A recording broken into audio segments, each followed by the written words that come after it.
আসসালামু আলাইকুম। আমি ক্যাডেট আল জায়েদ। আমার ক্যাডেট নাম্বার 65। আমি ইমাম বুখারি হাউস থেকে গ্রুপ 1-এর লিডার বলছি। আমাদের প্রজেক্টের নাম গ্লোবাল ওয়ার্মিং, অর্থাৎ বৈশ্বিক উষ্ণায়ন। আমরা এই বৈশ্বিক উষ্ণায়নের একটি মডেল তৈরি করেছি। বৈশ্বিক উষ্ণায়ন আমাদের গ্রহের জন্য সবচেয়ে বড় হুমকি। এই মডেলে বৈশ্বিক উষ্ণায়নের কারণ ও তার প্রভাব সম্পর্কে সংক্ষেপে বর্ণনা দিব। আমাদের এই মডেলে এক সাইডে দেখানো হয়েছে ধ্বংসস্তর এবং আরেক সাইডে দেখানো হয়েছে প্রাকৃতিক ঐশ্বর্যে ভরা একটি স্তর। প্রথমে আমরা ধ্বংসস্থানে আসি। আমাদের এখানে ধ্বংসস্থানে দেখানো হয়েছে যে বিভিন্ন ধরনের কলকারখানা, ইটভাটা এবং যানবাহনের ধোঁয়া এবং এই কলকারখানা থেকে পড়া বজ্র। প্রথম আমরা এই কলকারখানাগুলো মানুষের উপকারের জন্যই তৈরি করা হয়েছে ঠিকই, কিন্তু এগুলো মানুষের ক্ষতিও করছে। এই যে এইগুলো থেকে যে গ্যাসগুলো বের হচ্ছে, carbon dioxide, carbon monoxide, methane, CFC ইত্যাদি, এগুলো দ্বারা আমাদের বায়ুমণ্ডলের স্তরে গিয়ে জমা হচ্ছে এবং পৃথিবীর তাপমাত্রা বৃদ্ধি পাচ্ছে, যার ফলে মানুষের বেঁচে থাকা খুব কষ্টকর হয়ে যাচ্ছে। এই সাইডে দেখা যাচ্ছে কলকারখানা থেকে যে বজ্রগুলো পড়ছে সেগুলো নদীর পানিতে পড়ে জলজ প্রাণী মারা যাচ্ছে, নদীর পানি দূষিত হচ্ছে, নদীর পানিটা কোনো কাজেই লাগছে না। গ্যাসগুলো যে গাছপালাগুলো হচ্ছে ই করে আমাদের নিরাপদ অক্সিজেন দেবে, সেই গাছপালাগুলোই এই ফ্যাক্টরিগুলোর কারণে মারা যাচ্ছে। এবং এই সাইডে আমরা দেখতে পাচ্ছি যে আছে প্রাকৃতিক ঐশ্বর্যে ভরা, সুন্দর শ্যামলে ভরা একটা স্থান।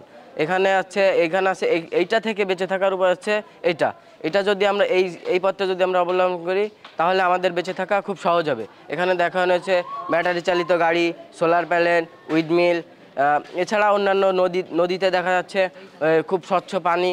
এবং আপনার সবশেষে বলা যায় যে দেখতে পাচ্ছেন যে এক সাইডের পৃথিবীটা যে মুখ গোমরা করে আছে, যে সাইডে ধ্বংসস্তর এই সাইডের মুখ গোমরা করে আছে। আরেক সাইডে দেখতে পাচ্ছেন যে সাইডে আছে সবুজ শ্যামলে ভরা, সে সাইডের পৃথিবীটা হাসি উজ্জ্বল মুখে আছে। এটুকুই ছিল আমার বক্তব্য। আসসালামু আলাইকুম। আসসালামু আলাইকুম। আমার নাম ক্যাডেট সিয়াম। আমি ইমাম শাফি হাউস 3 নাম্বার গ্রুপ থেকে প্রেজেন্টেশন রাখতেছি। প্রজেক্টের নাম গ্রিন হাউস। এই গ্রিন হাউসের মূল কাজ হলো এর ভেতরের আবহাওয়াকে নিয়ন্ত্রণ করা। এই গ্রিন হাউসের মাধ্যমে আমরা শীতকালের মৌসুমে যে সবজিগুলো আছে এগুলো গরমকালে পাই না। গ্রিন হাউসের মাধ্যমে আমরা শীতকালের মৌসুমের সবজিগুলো গরমকালেও পেতে পারি, কারণ এই গ্রিন হাউসের মধ্যে তাপমাত্রা নিয়ন্ত্রণ করা যায়, যার ফলে এর মধ্যে আমরা বিদেশি যে সবজিগুলো আছে, শীতকালের মৌসুমে যে সবজিগুলো আছে এগুলো গরমকালে পাই, আবার গরমকালে যে সবজিগুলো আছে এগুলো শীতকালেও পেতে পারি। এই সূর্যের আলোর মাধ্যমে এর ভিতর তাপ যায় কিন্তু আলো যায় না। শীতকালে যে মেরু অঞ্চল, এই দেশে খুব ঠান্ডা পড়ে, যার ফলে গাছপালা মারা যায়। গ্রিন হাউসের ফলে সেই দেশগুলোতেও আমরা সবজি উৎপন্ন করতে পারি। This is actually greenhouse. So when the sunlight goes to this is actually glass format. And when the light comes to in this area, and it cannot outpass. So actually this used in the cold area where we cannot cultivate any plants or something like this. But in this greenhouse we can use it in anywhere, any place, like in cold place.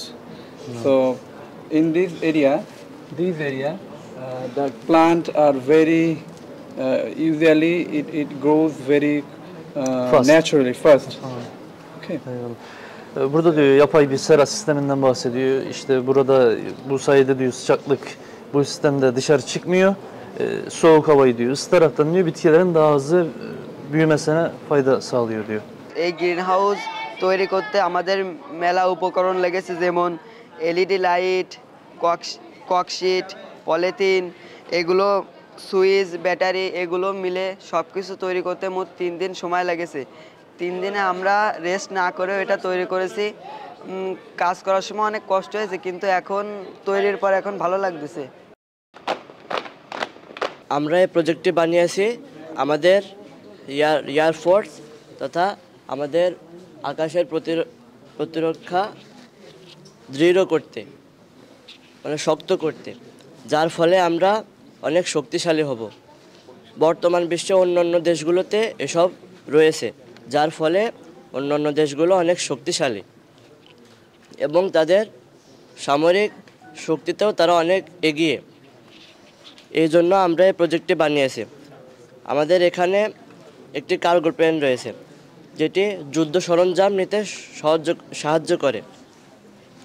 Cargo plane এক দেশ থেকে অন্য দেশ, এক জায়গা থেকে অন্য জায়গা যুদ্ধ সরঞ্জাম নিতে সক্ষম। এবং আমরা এখানে আরও প্লেন রেখেছি, যার ফলে অন্য কোনো জায়গায় যদি যুদ্ধ বাঁধে সেখানে আমরা দ্রুত যেতে পারবো। এখানে আমাদের একটি রাডার রয়েছে, যার ফলে প্লেন কোথা থেকে উড়বে সেটা দিক নির্দেশনা দিয়ে দেয়। এবং আমাদের এখানে একটি কন্ট্রোল টাওয়ার রয়েছে, যা প্লেন নামা, ওড়ানো, দিক নির্দেশনা করতে সাহায্য করে। আমাদের এখানে একটি রানওয়ে রয়েছে, যার উপর দিয়ে প্লেন দ্রুত গতিতে যে উড়ে যাবে। এবং আমাদের এখানে কয়েকটি মিসাইল রয়েছে, যা আমাদের দেশের সামরিক শক্তি অনেক বাড়াতে সাহায্য করবে।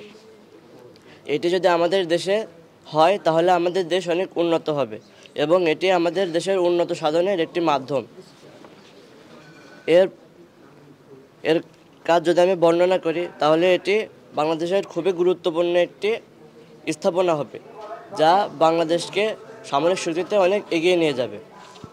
They have invented international air base, that means which can protect our country from outer enemy.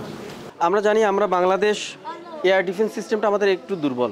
এখন বিশ্বের চারদিকে দেখা যাচ্ছে যে প্রত্যেকটা দেশের সাথে কারো না কারোর একটা সমস্যা চলতেছে। মানে আমরা কিন্তু যে কোনো দেশ, আকাশ প্রতিরক্ষা ব্যবস্থা যাদের যত উন্নত তারা তত সিকিউর। তো আমাদের একটা স্বপ্ন, এটা একটা স্বপ্নের প্রজেক্ট, যে আমাদের স্বপ্ন আমাদেরও এয়ারফোর্স বা এয়ার ডিফেন্সটা আরও উন্নত হবে, বহির্বিশ্বের মতো উন্নত দেশগুলোর মতো আমাদের দেশটাও যত আকাশটা সম্পূর্ণ ভালোভাবে সিকিউর থাকে। আমাদের তো মনে করেন ভালো মিসাইল নাই, তো আমরা যদি মিসাইলের একটা প্ল্যান্ট তৈরি করতে পারি, মিসাইল বাংলাদেশে তৈরি করা সম্ভব হয়, তো সেই ক্ষেত্রে ওরা কিছু মিসাইলের একটা মডেল তৈরি করছে, এখানে কিছু কার্গো বিমান তৈরি করছে, যেমন যুদ্ধের যেসব সামঞ্জস্য, তারপরে হচ্ছে ট্যাঙ্ক, এইগুলা হচ্ছে এক জায়গা থেকে আরেক জায়গায় সহজে পরিবহন করতে পারবে, প্লাস সোলজাররা এটাতে করে যাইতে পারবে। কিছু যুদ্ধ জাহাজ আছে, বিমান আছে, যেগুলো অত্যাধুনিক হওয়া আমাদের প্রয়োজন। তো সেইগুলো নিয়ে আর কি মোটামুটি একটা ওরা কনসেপ্ট তৈরি করছে। এটা আসলে কনসেপ্ট মডেল, এটা আসলে এটা এখনো বাস্তবে তো সম্ভব না এমনটা না, সম্ভব যাতে হয় সেই স্বপ্নটা নিয়ে এই প্রজেক্টটা আসলে করা। আসসালামু আলাইকুম রহমতুল্লাহি ওয়া বারাকাতুহু। আমি ক্যাডেট তাসিফ, আমার ক্যাডেট নাম্বার 42। এখানে আমরা এই এসিতে কুলিং ফ্যান ব্যবহার করেছি, যাতে এসিটিকে ঠান্ডা করে রুমকে ঠান্ডা করতে পারে। এবং এইদিকে একটি বড় কুলিং ফ্যান লাগাইছি, যাতে রুমের গরম বাতাসটিকে বাইরে ফেলে দেয়। ভেতরে তিনটি ফ্যান লাগাইছি, যাতে মানে গরম বাতাসকে ঠান্ডা করে এবং আমাদেরকে সুস্থ থাকতে সাহায্য করতে থাকে। আরও লাগাইছি, আমরা এর মধ্যে মিউজিক লাগাইছি, যাতে দেখতে আরও সুন্দর লাগে। তীব্র গরমে এসির মতো শীতাতপ নিয়ত যত আরামদায়ক পরিবেশ তৈরি করে। যেমন আধুনিক ইনভার্টার এসিগুলো আমাদের স্বাস্থ্যে বিভিন্ন কাজের সহযোগিতা করতে পারে। রুমের মধ্যে যেসব আমাদের বেড ঠিক করতে গেলে আমাদের অনেক গরম লাগে, সেজন্য আমরা এই এসিটিকে ব্যবহার করতে পারি। And there is a two type of air condition. One is a normal air condition, another one is a more inverter. powerful. Inverter is consume the electricity is less, and in general normal AC they consume the electricity more. So this is called the advertisement of the inverter AC. This is good for environment. This is good for electricity. So we can use this AC when we in the summer season and go outside and come back. If AC is in our room, this will be more cool environment for reading, for everything. আমার নাম cadet Abrar Rahman. আমার সামনে যে প্রজেক্টটি দেখতে পাচ্ছেন, এটি আমি এবং আমার গ্রুপের সদস্যরা মিলে বানিয়েছি। এই প্রজেক্টটির নাম লেজার সিকিউরিটি সিস্টেম, লেজারের আলোয় নিরাপত্তা পদ্ধতি। এই প্রজেক্টটি আমাদের বাড়িঘর, অফিস সহ বিভিন্ন জিনিসের নিরাপত্তা নিশ্চিত করে। এর সুবিধা হলো লেজার বিম ভিত্তিক এই সিস্টেমটি একটি অদৃশ্য সুরক্ষা জাল তৈরি করে। কেউ এই জাল ভেদ করলে স্বয়ংক্রিয়ভাবে অ্যালার্ম বেজে ওঠে। Ha şey anladım. Komple bütün evi sarıyor. kesildiğinde alarm çalıyor. Tamam. This is a laser security system. There is some light, it is special. And if anyone cross this the lane, there is a one sign on signal should be alarmed. Evet. So this will be for security for the house. They have a group. They made this one. Assalamualaikum warahmatullah. I'm Cadet Fahad. I'm a student of Aba International Academy. From Saladin Abi 1 group, I will represent my project. Our project is solar car. We all know that solar. What is a solar? A solar consumes electricity and stores the electricity. When you use the electricity, for that we have to consume the electricity to the car. For that, the solar car is purely eco-friendly because for the octane or diesel, the cars make the wind pollution. It is harmful to our natural or environment. For that, we have created this. For in like the country of America, Europe, we know that these models are in use. So when we will use in our country, it will be purely good and eco-friendly to our country.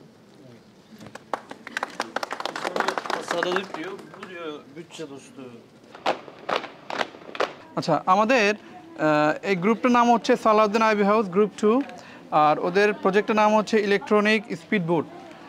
আসলে যে সমস্ত এলাকা একটু দূরে, অর্থাৎ শহর থেকে দূরে, গ্রামীণ এলাকা, তো এবং যেখানে স্থলভাগে যাতায়াতের সুবিধাটা কম, সে সমস্ত জায়গায় মানুষের চিকিৎসা সেবা উন্নত করার জন্য বা চিকিৎসা সেবা দ্রুত পাওয়ার জন্য এই ইলেকট্রনিক স্পিড বোটটা সেখানে ব্যবহার করা যেতে পারে। এবং সেখানে যেমন একজন অসুস্থ মানুষ, একজন প্রসূতি মায়ের জন্য এরকম দ্রুত যেন হাসপাতালে যেতে পারে, তার জন্য এই স্পিড বোটটা খুবই কাজে লাগবে। এবং এটা একটা মডেল মাত্র, কিন্তু আমাদের ইচ্ছা হলো বা আমাদের শিক্ষার্থীদের উদ্দেশ্য হলো এরকম বাস্তবিকই যেন এরকম তৈরি করতে পারে, সেইভাবে আমরা তাদেরকে উৎসাহ দিচ্ছি এবং তাদেরকে সেভাবে আমরা তৈরি করছি। আমাদের এই প্রজেক্টের নাম কার্বন পিউরিফিকেশন মডেল। কার্বন দূষণ আজ বৈশ্বিক উষ্ণায়নের প্রধান কারণ। আমাদের এই মডেলটি এমন এক ব্যবস্থা প্রদর্শন করে যা দেখায় কিভাবে বায়ু বিশুদ্ধ করতে হয়। আমাদের পুরো পৃথিবীতে আজ বৈশ্বিক উষ্ণায়নের মান বেড়ে যাচ্ছে। বিভিন্ন কলকারখানা এবং ফ্যাক্টরির কালো ধোঁয়া যখন আমরা ছেড়ে দিচ্ছি, সেটা বায়ুমণ্ডলে জমা হচ্ছে এবং বায়ুমণ্ডলে অতিরিক্ত কার্বন ডাইঅক্সাইড এবং অন্যান্য গ্যাস জমা হওয়ার কারণে সেখানে বৈশ্বিক উষ্ণায়নের সৃষ্টি হচ্ছে এবং আমাদের আবহাওয়াটা পরিবর্তন হচ্ছে। এই আবহাওয়াটা যদি আমরা ধরে রাখতে না পারি, তাহলে একসময় হয়তো আমাদের এই পৃথিবী আর হয়তো থাকবে না, একসময় ধ্বংস হয়ে যাবে। কিন্তু এটা যদি আমরা এখন থেকেই যদি এটাকে বৈশ্বিক উষ্ণায়নের মানটাকে যদি কমানোর চেষ্টা করে যাই, তাহলে হয়তো একসময় এই বৈশ্বিক উষ্ণায়ন আর থাকবে না। তাই এইটা করার জন্য আমাদের এই প্রজেক্টটা অত্যন্ত একটা গুরুত্বপূর্ণ ভূমিকা পালন করছে।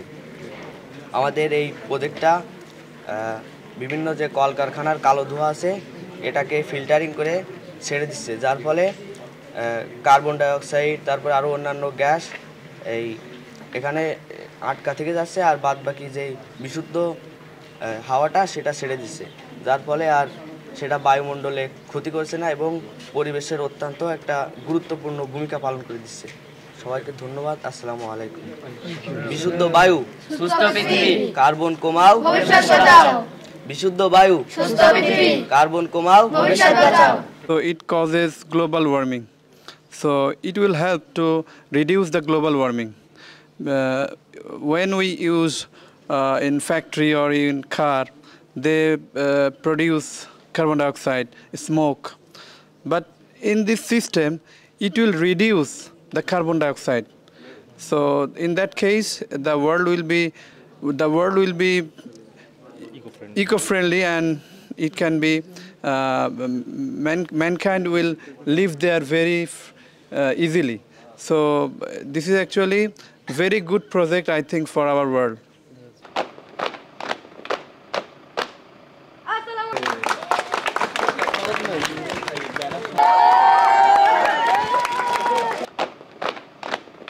ইন্ডাস্ট্রি তো আমাদের প্রয়োজন, এখন ইন্ডাস্ট্রি যেহেতু প্রয়োজন ওটাকে আমরা তো ফেলে দিতে পারতেছি না। এখন ওইটার সলিউশনটা এরা নিয়ে আসছে কার্বন পিউরিফিকেশন, যে এই ইন্ডাস্ট্রি থেকে যে খারাপ গ্যাসটা তৈরি হবে সেটা এরা পরিষ্কার করে এনভায়রনমেন্টকে ফেরত দেবে। এখানে কিছু ওয়েস্ট যে কার্বন ডাইঅক্সাইড বা কার্বন মনোক্সাইডটাকে সেকে নিল, এটা কোথায় যাবে? এটা আবার ওরা আপনার এই বিজ্ঞানে যেমন নাইলন প্লাস ইউরিয়া এইগুলো প্লাস্টিক তৈরিতে এইগুলাই আবার লাগে, তো এটা আবার এনভায়রনমেন্টে ছড়ায় যাচ্ছে না, ফিল্টার হয়ে ওটাকে ব্যবহার করার জন্য এই প্রজেক্টগুলো করা যাবে, করতে পারবে এবং বাংলাদেশ তথা সারা বিশ্বের জন্য একটা মডেল হিসেবে তারা নিজেদেরকে দাঁড় করতে পারবে বলে আমাদের বিশ্বাস। এবং তারা অনেক কিছু জানতে পারছে, শিখতে পারছে, বিজ্ঞানের বাস্তব যে ব্যবহারটা সেটা এই বিজ্ঞান মেলার মাধ্যমে তারা বুঝতে পেরেছে এবং ভবিষ্যতে তারা এটাকে আরও উন্নত করতে পারবে।